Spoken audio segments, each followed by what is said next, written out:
오늘은 남녀 관계에서 많은 관심을 받는 주제, 바로 불륜과 애착 유형에 대해서 한번 이야기를 나눠볼까 합니다.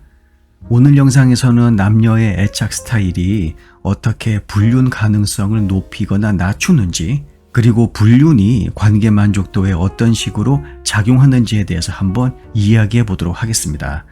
먼저 애착 이론에 대해서 한번 짚고 넘어가야 되겠죠.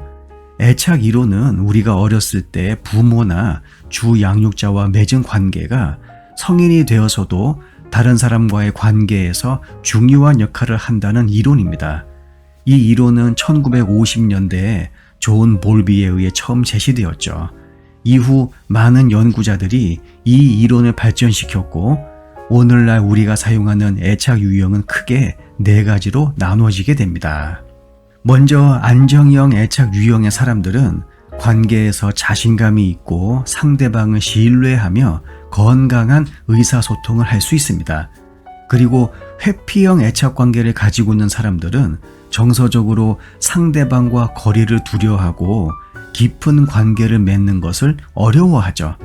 그 다음 3번째로 불안형 애착 관계를 가지고 있는 사람들은 상대방이 자신을 떠날까봐 불안해하고 항상 애정을 확인하려고 합니다. 마지막으로 곤란형 애착 스타일이 있는데, 이 유형의 사람들은 애정에 대한 강한 갈망과 동시에 두려움을 느끼고 있으며 감정적으로 매우 혼란스러워하죠. 그렇다면 이러한 애착 유형이 우리의 연애 관계나 결혼 생활에 어떻게 영향을 미칠까요? 많은 연구를 보면 애착 유형이 불륜과 깊은 관련이 있을 수 있다는 것을 우리가 알 수 있습니다. 우선 먼저 여러분이 생각하시기에 불륜을 저지르는 사람들이 어떤 애착 유형을 가지고 있을까요? 연구에 따르면 불륜을 저지를 가능성이 높은 사람들은 주로 회피형 애착을 가지고 있는 사람들입니다.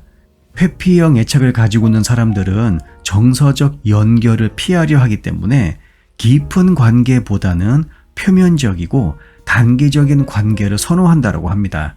이들은 파트너와의 감정적 거리가 불편하기 때문에 외부에서 감정적이든 성적이든 충족을 찾으려는 경향이 있죠. 반면 불안형 애착을 가지고 있는 사람들도 불륜을 저지를 가능성이 있지만 그 이유는 다릅니다. 불안형 애착을 가지고 있는 사람들은 항상 상대방에게 확인을 받으려 하고 애정을 갈구합니다.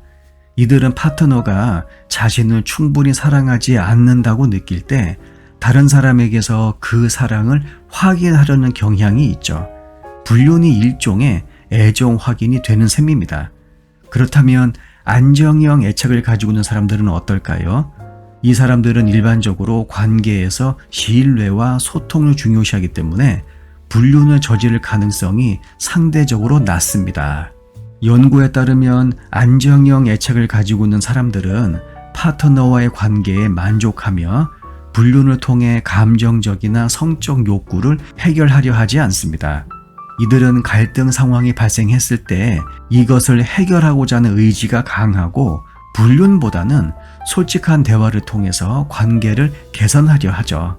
이제 불륜이 결혼 만족도에 미치는 영향에 대해서 한번 이야기해 보도록 하겠습니다. 불륜이 발생하면 대부분의 사람들은 결혼 생활이 완전히 망가질 것이라고 생각합니다. 하지만 모든 관계가 그렇지 않다는 점이 흥미롭죠. 많은 연구를 보게 되면 불륜이 결혼 만족도에 미치는 영향은 그 사람이 가지고 있는 애착 유형에 따라서 달라질 수 있다고 합니다. 먼저 회피형 애착을 가지고 있는 사람들은 불륜을 저지른 후에도 결혼 생활에서 큰 불만을 느끼지 않는 경우가 많다고 합니다. 왜냐하면 이들은 원래부터 파트너와 감정적 거리를 두고 있었기 때문에 불륜이 관계에 미치는 영향이 상대적으로 적기 때문이죠. 오히려 불륜을 통해서 자신이 필요로 하는 감정적 또는 성적 만족을 외부에서 충족하고 결혼 생활에서는 감정적 부담을 덜 느낄 수 있다고도 볼 수 있습니다. 반면 불안형 애착을 가지고 있는 사람들은 불륜을 저지르거나 경험한 후 결혼 만족도가 크게 떨어진다고 하네요. 이들은 상대방에게 강한 애정과 관심을 원하지만 불륜이 일어나면 그 신뢰가 완전히 무너져 버립니다. 이 사람들은 배신감을 크게 느끼고 파트너와의 관계가 더 이상 안전하지 않다는 불안감에 시달리게 되죠. 하지만 안정형 애착을 가지고 있는 사람들은 불륜이 발생했다 하더라도 이것을 극복할 가능성이 높습니다. 이들은 파트너와의 관계를 회복하려는 의지가 강하고 신뢰를 다시 쌓기 위한 노력을 기울이기 때문에 불륜이 발생한 후에도 결혼 만족도를 유지하거나 회복할 수가 있죠. 물론 불륜이 없는 상태에서의 결혼 만족도가 가장 높겠지만 안정형 애착을 가지고 있는 사람들은 불륜 이후에도 관계를 회복할 수 있는 여지가 있다는 점이 중요한 포인트입니다. 그렇다면 불륜을 예방하기 위해서 우리는 어떤 노력을 해야 할까요? 우선 애착 유형을 알고 이를 관리하는 것이 중요한 시작점이 될 수 있습니다.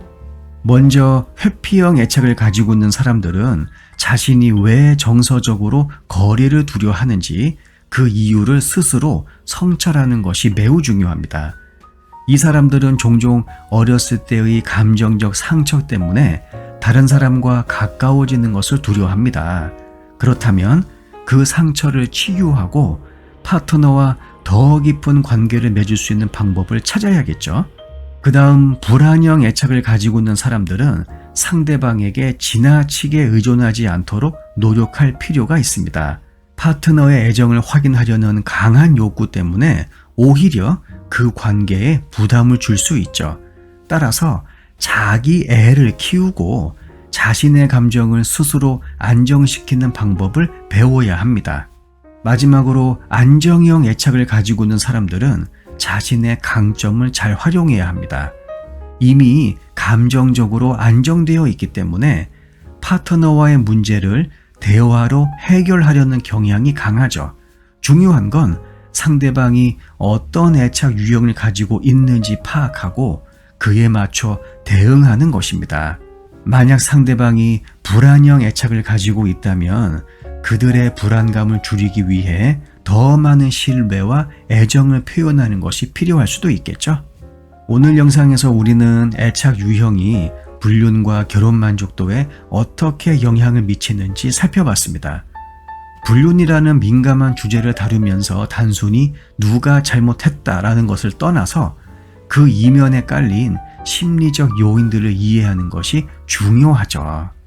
여러분도 자신의 애착 유형을 한번 생각해보고 현재의 관계에서 어떤 부분을 개선해야 할지 고민해 보시면 좋을 것 같습니다.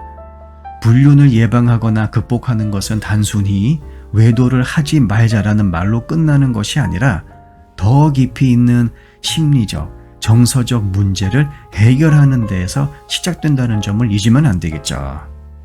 영상 내용이 도움이 되셨다면 구독과 좋아요 부탁드릴게요. 다음 영상에서 뵙겠습니다.